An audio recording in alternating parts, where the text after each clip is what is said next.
안녕하세요. 오늘 저희와 함께 인간관계의 그 이면을 좀 깊숙이 들여다볼 준비 되셨나요? 네, 로버트 그린의 책이죠. 권력의 48가지 법칙. 아, 이게 참 논쟁적인데 그 중에서도 아마 가장 도발적인 법칙 하나를 가져왔습니다. 어떤 거죠? 바로 제2법칙입니다. 친구를 너무 믿지 마라. 적을 활용하는 법을 배우라. 네. 이거 정말 그렇죠. 저희가 오늘 이 친구 대신 적, 권력의 제2법칙 발췌문을 가지고 좀 이야기를 나눠볼 텐데요. 이 냉정하게 들리는 조언이 현실의 권력 게임에서 대체 어떤 의미가 있는 건지, 왜 이런 주장이 나왔는지 한번 파헤쳐 보겠습니다. 좋습니다. 어쩌면 뭐랄까 여러분이 그냥 당연하게 생각했던 우정이라는 거? 여기에 대해서 다시 생각하게 될 수도 있겠네요. 네, 맞아요. 이게 처음 딱 들으면 좀 거부감이 들릴 수밖에 없어요. 우리는 보통 친구는 되게 소중히 여기고 적은 멀리해야 한다 이렇게 배우니까요. 그렇죠. 당연히 그렇게 생각하죠. 하지만 로버트 그린이 그리는 그 권력의 세계는요. 감정보다는 굉장히 냉철한 계산 그리고 전략 이런 게 지배하는 곳입니다. 계산과 전략. 네. 그래서 왜 친구가 때로는 위험할 수 있는지, 또 역설적이게도 왜 적이 더 유용한 동맹이 될 수 있는지 그 이유를 오늘 자료 보면서 자세히 한번 이야기 나눠보죠. 좋습니다. 그럼 바로 본론으로 들어가 보죠. 친구를 너무 믿지 마라. 이게 그냥 뭐 조심해라 이런 수준이 아닌 것 같아요. 친구가 오히려 적극적인 위험 요소가 될 수 있다는 뜻인가요? 네, 그런 측면이 강하죠. 자료 보니까 친구가 질투심 때문에 더 빨리 당신을 배신할 수 있다 이렇게까지 나오던데요. 이게 핵심적인 이유일까요? 질투심. 그것도 물론 아주 큰 위험 요소인데요. 근데 그보다 더 근본적인 문제가 또 있어요. 더 근본적인 거요? 네. 바로 친구들은 당신에게 진실을 잘 말해주지 않는 경향이 있다는 겁니다. 진실을요? 왜죠? 아무래도 좋은 관계를 계속 유지하고 싶으니까, 아니면 뭐 상대방 기분을 상하게 하고 싶지 않아서 당신의 어떤 결점이라던가 혹은 잘못된 판단 같은 거에 대해서 솔직하게 지적하기를 좀 꺼릴 수 있다는 거죠. 듣기 좋은 말만 해준다거나. 그렇죠. 때로는 당신이 좀 듣기 싫어할 만한 당신의 어떤 불쾌한 면 같은 거, 그런 거 슬쩍 감추기도 하고요. 특히 권력을 가진 사람일수록 이런 선의의 거짓말이랄까요? 이게 정보 왜곡으로 이어지면 아주 치명적일 수 있습니다. 그렇겠네요. 판단을 흐릴 수 있으니까. 네. 스스로는 이 친구는 나를 잘 알아 이렇게 생각하지만 정작 중요한 피드백은 못 받고 있을 수 있다는 거죠. 그러니까 그 친밀함 자체가 오히려 객관적인 판단을 가로막는 약간의 장벽이 될 수 있다 이런 말씀이시군요. 맞습니다. 근데 여기서 더 나아가서 시기심과 배신의 문제로까지 이어진다는 건가요? 특히 그 친구한테 호의를 베풀어서 뭐 고용한다거나 이런 게 오히려 관계를 망칠 수 있다. 이거 정말 아이러니한데요. 그렇죠. 성공한 친구를 보면서 느끼는 그 미묘한 감정들이 생각보다 위험할 수 있다는 게 그린의 관점입니다. 호의를 베푸는 순간에요. 네. 그 순간 친구 관계의 어떤 평등한 균형 같은 게 깨질 수 있다는 거예요. 친구 입장에서는 자기가 능력이 있어서가 아니라 그냥 우정 때문에 그 자리를 얻었다 이렇게 느낄 수가 있고요. 이게 겉으로는 안 드러나도 속으로는 어떤 원한이나 시기심으로 변질될 수 있다는 겁니다. 원한까지요. 네. 뭐 감사함을 느끼기보다는 오히려 이 정도는 당연하지 혹은 내가 더 받아야 하는데 이런 식의 불만을 품게 될 수도 있고요. 여기서 그 루이 14세의 유명한 말이 딱 떠오르죠. 네네. 그 말. 빈 관직을 베풀 때마다 100명의 불만족스러운 사람과 1명의 배은망덕한 사람을 만든다. 그렇죠. 한 명의 배은망덕한 사람. 네, 이 말이 친구에게 베푼 호의가 어떻게 변질될 수 있는지를 좀 잘 보여주는 것 같아요. 이야, 은혜가 원망으로 돌아올 수 있다니. 권력자의 자리라는 게 참 외로운 자리구나 싶네요. 게다가 또 우정과는 별개로 그 친구가 과연 그 자리에 필요한 능력을 갖췄느냐, 이 문제도 있겠군요. 그거 정말 중요한 지점입니다.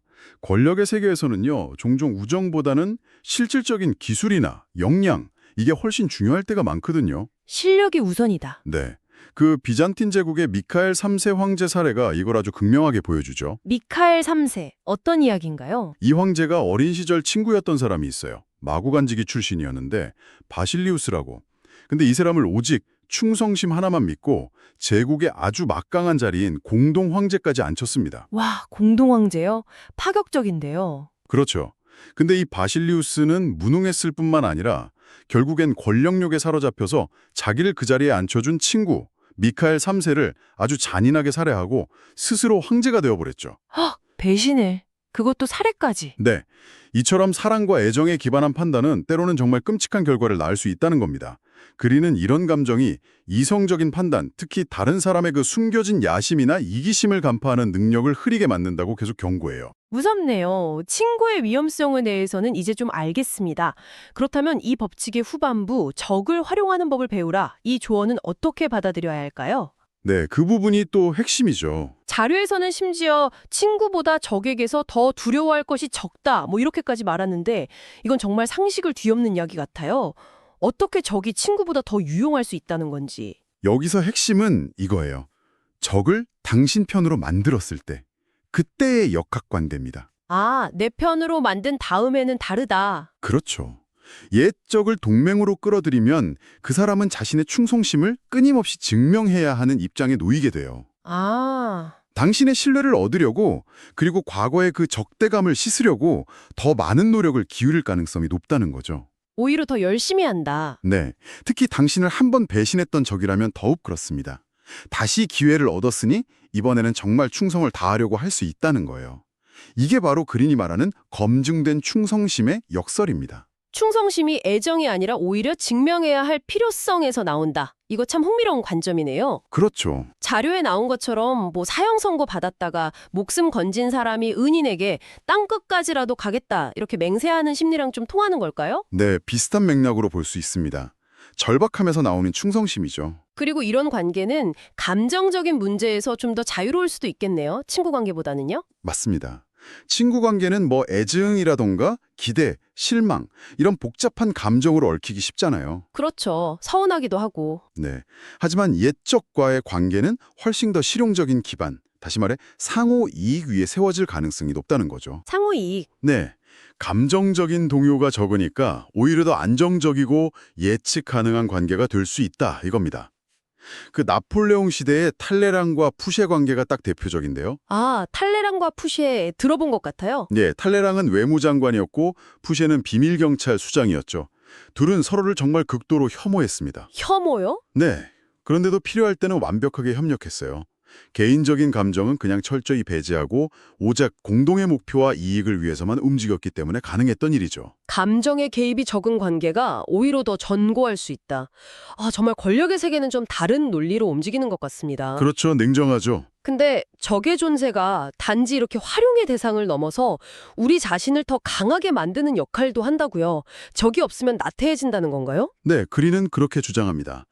강력한 경쟁자나 혹은 되게 비판적인 적의 존재, 이런 게 우리를 계속 긴장하게 만들고 안주하려는 성향을 막아준다는 거죠. 아, 긴장감. 네, 마치 그 숫돌이 칼날을 날카롭게 하듯이 적은 우리의 지혜를 갈고 닦고 또 집중력을 유지하도록 자극한다는 겁니다. 숫돌 비유 와닿네요. 그 마오쩌둥 사례가 좀 인상적인데요. 그는 강력한 적이 있어야만 개인이나 집단이 단련되고 강해질 수 있다, 이렇게 믿었어요. 적이 있어야 강해진다. 네, 그래서 심지어는 일본의 침략이라는 그 국가적인 위기 상황조차 공산당 군대를 훈련시키는 아주 절호의 기회로 여겼다고 합니다. 와, 위기를 기회로 봤군요. 그렇죠. 위협적인 존재가 오히려 성장의 촉매제가 될 수 있다는 그런 시각이죠. 거기다가 명확하게 딱 규정된 적이 있으면 대중에게 자신의 명분을 더 효과적으로 설파하고 리더십을 강화하는 데도 도움이 된다, 이런 말도 있네요. 맞습니다. 외부의 위협을 통해서 내부 결속을 다지고 또 자신을 위기 상황에서 기댈 수 있는 강력한 지도자로 보이게 만든다는 거군요. 그렇죠. 갈등을 막 피하기만 하는 게 아니라 오히려 그걸 전략적으로 활용하는 모습을 보여줌으로써 추종자들에게 확신과 안정감을 줄 수 있다는 겁니다. 들어볼수록 이 법칙은 단순히 뭐 누구를 믿고 누구를 경계해야 하나 이런 문제를 넘어서는 것 같아요. 로버트 그린이 생각하는 권력의 본질, 그리고 그 48가지 법칙 전체를 관통하는 더 큰 원칙들과 좀 깊이 연결되어 있다는 생각이 드는데요. 어떻습니까? 아, 정확히 보셨습니다. 이 법칙은 그린의 권력 철학의 여러 핵심 요소를 아주 압축적으로 보여주고 있어요. 예를 들면 어떤 것들이 있을까요? 첫째는 아까 잠깐 이야기 나왔던 권력 세계의 냉혹한 현실주의, 즉 비도덕성입니다. 비도덕성? 이게 부도덕하다는 뜻은 아니죠? 네, 그렇죠. 도덕적인 잣대 너머에 있다는 뜻에 가깝습니다.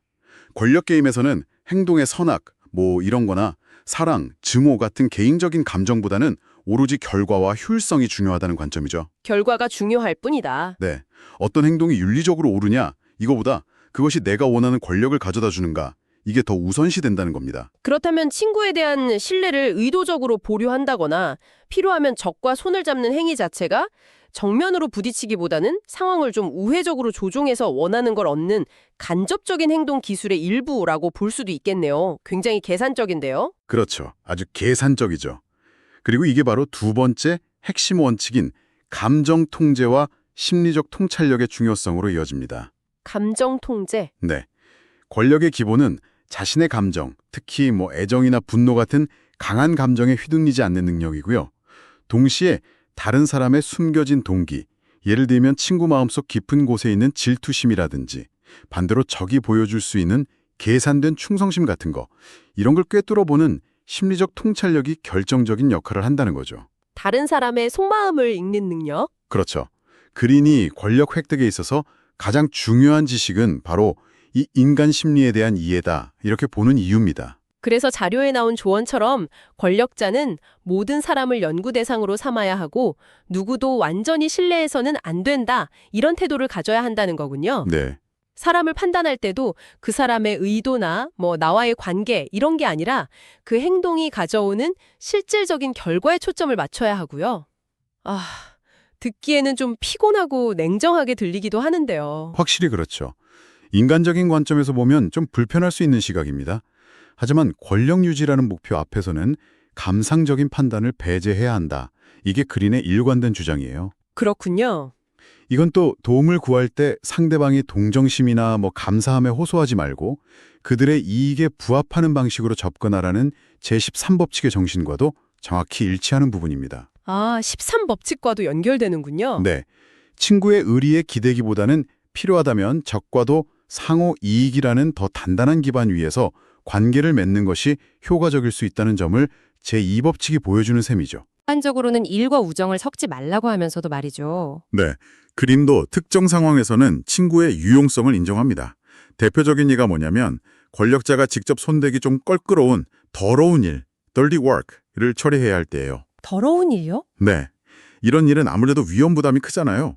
그래서 단순한 이해관계로 맺어진 사람에게는 맡기기가 좀 어려울 수 있습니다. 하지만 친구의 어떤 개인적인 애정이나 충성심은 때때로 그 위험을 감수하게 만드는 동기가 될 수 있다는 거죠. 친구니까 그 위험을 감수한다? 그렇죠. 이럴 때는 친구가 오히려 더 믿을 만한 대리인이 될 수 있다는 겁니다. 그리고 필요할 때는 편리한 희생양, convenient scapegoat으로 삼을 수도 있다. 이런 점도 언급됐네요. 이건 정말이죠. 좀 섬뜩하게 들리는데요. 네, 좀 그렇죠. 자신의 실책을 덮으려고 가장 가까운 사람에게 책임을 떠넘긴다는 거잖아요. 권력의 가장 냉혹한 단면을 보여주는 부분입니다. 실제로 과거 군주들이 인기가 없는 정책을 시행하거나 실수를 저질렀을 때 대중의 분노를 잠재우려고 가장 총애하던 신하에게 모든 죄를 뒤집어 씌워서 처형하는 경우가 종종 있었어요. 역사적으로 그런 사례가 있었군요. 네, 군주가 개인적인 감정보다는 공적인 정의를 우선시하는 것처럼 보이게 만들면서 자신은 비난의 화살을 피하는 그런 전략이었던 셈이죠. 물론 그린이 이런 행동을 권장한다기보다는 권력의 역사에서 실제로 벌어져 왔던 그런 냉혹한 현실을 분석하는 것에 가깝다고 봐야 합니다. 그렇군요. 이게 권장하는 건 아니고 분석이다. 알겠습니다. 그러면 어떤 목적으로 친구를 활용하던 그린이 마지막까지 강조하는 건 결국 경계심을 늦추지 말라 이거군요. 맞습니다. 그게 핵심입니다.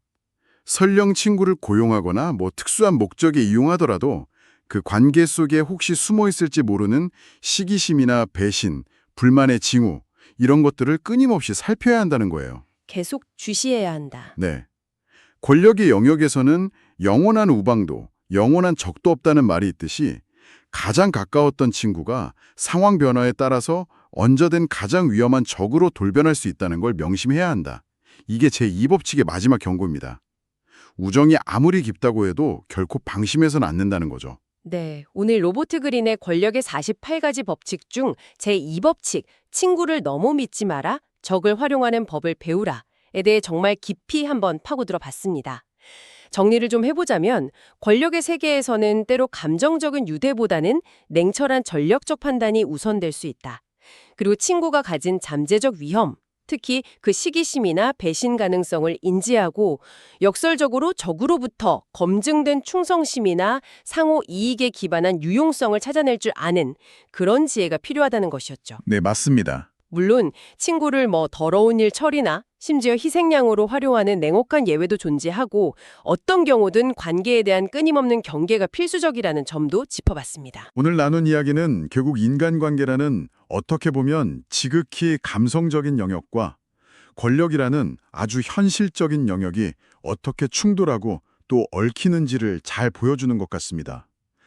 핵심은 역시 감정에 매몰되지 않고 상황을 객관적으로 분석하는 능력, 그리고 친구의 숨겨진 원한이나 무능력 같은 좀 불편한 진실이라도 직시하고 전략적으로 관계를 관리하는 냉철함, 마지막으로 어떤 관계에서도 방심하지 않는 철저한 경계심의 중요성이라고 요약할 수 있겠습니다. 네, 냉철함과 경계심. 네, 권력의 이면에 존재하는 어떤 비정함, 그리고 자기 감정 통제의 필요성, 이런 것들을 인정하는 데서부터 출발해야 한다는 거죠. 자, 그럼 마지막으로 여러분께 생각해볼 질문 하나를 던지면서 마무리하겠습니다.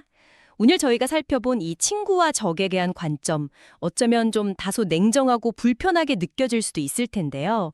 이 관점을 여러분의 삶, 예를 들어 직장 생활이나 사회적 관계 속에서 어떻게 적용해 볼 수 있을지, 혹은 반대로 어떻게 경계해야 할지 한번 생각해 보시면 어떨까요? 무조건적인 신뢰와 계산적인 거리두기 사이에서 여러분이 추구하는 건강하고 현명한 관계 맺기 방식은 과연 무엇일지 한 번쯤 깊이 성찰해보는 계기가 되었으면 합니다. 오늘 저희와 함께 해주셔서 감사합니다. 감사합니다. 다음 분석에서 또 흥미로운 주제로 찾아뵙겠습니다.